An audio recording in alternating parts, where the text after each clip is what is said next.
Orang mekat ke pulau ku orang hana puasa kibakai ke bro lakai ke puasa orang mekat na orang mekat lang bulan Ramadan ke pulau makanan ku orang hana puasa kibanhi puasa orang mekatnya agi awak mekat hai kiban lagi awak mekat gaknya kagak tolong urung pupuk maksiat nang ka nyanyan ne idayo ta mekat kowe nyanyan ta mekat kowe ta mekat bu ta mekat makanan lah sayang hamba Allah Taala hana makanan urang deuk tengah caurau ta tolong lagi dayo baik tampi yak baju putih-putih dan gumahai belau waiji tapu belo makanan tanyo na ada puasa tanyo tak mekat tanyo na ada puasa tapu belo makanan ke orang yang hana puasa pe hukum getanyo orang publo dosa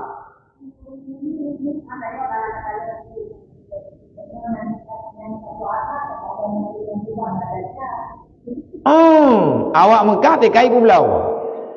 nyoi tanyo pun nonton Mekatan ni tayo buka pihan tak tanda-tanda tak biling-biling urung belau makanan caurau ke roti thaw belau tahu ini man tak pegah dah tahu dia lanjuruk tiji belau kuih tiji pula thamai thi man du nyam pala puasa tanyo kalen kai co lewah na puasa kabak kata upat ji kekurangan yang kesalahan yang gepubuat le urang gebantu urang hana puasa orang mekatnya yang pina laba beo laba apa ni laba tayo nonton nampu apa kuaja kanan kita pegah kah namkan kuaja kanan hana tak sengaja kan tayak luam tayo lewat tu tanak tham han tajud menyabit tham ikun berang-berang kapuah hai tadun dan taju bencilah dengan hati untuk selanjutnya bejak-jak tayo kanan menyatanya hana mampu untuk merubah kejahatannya pegah ba urang yang mampu gedam. Na pihak berwenang. Na urang yang larang katanya, lebih-lebih kita lang nanggro tanyo lang kampung tanyo di daerah kita ya. Hana izin katanya. Koi Medan yo. Hanjut mekat kuih menyegolom jut izin dan yang kalih dikanunkan. Tidak boleh menjual makanan sebelum asar. Na urang yang hai patih wateka berat hat pelanggaran kalau dipingat hai patih nyen ibuh meja-meja berarti kan ija aturan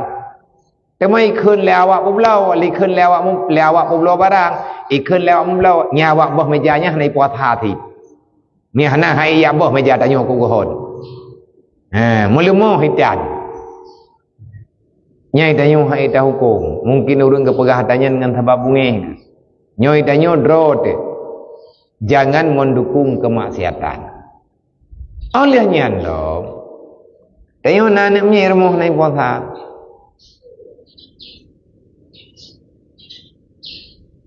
dan na urang si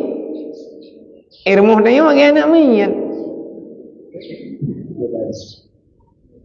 kita gua melupa thang kailap mah kunyo kabrat atam lambung tidak ayo pajuh busawa ke pajuh ke buah sakit perut ke terjebak kena pajuh dengan bunga ni ke pajuh untuk tahu bagah tadi juga nyai tanya bicara artinya be ta coba menyelang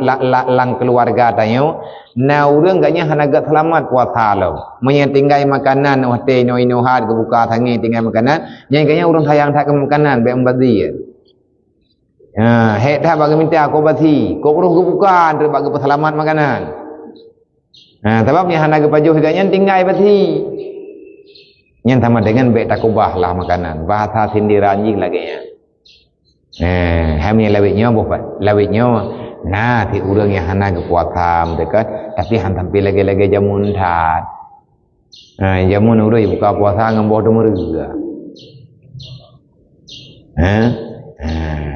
urang jamun ngambo jambe hana malay ke buka puasa namanya ngambo jambe kaca Nya mayak-mayak lung mentenganyan buka makan muka puasa di mayak-mayak tu. Bayar putu-putu tu pe yang kagerah tu. Ngan uri jedeh buka. Yang penting bupekat. Hana parang, hana sikit dengan buka ngai ga wakap. Tengah tak puasa tajam ego tanya ngan tu pe ibantu le iblis. Nang kejek punya orang yang buka puasa cauro yan. Orang yang buka puasa uro nyai gayan telah gayan entre yang dia buka puasa upi raya telah membuktikan iman terhaitim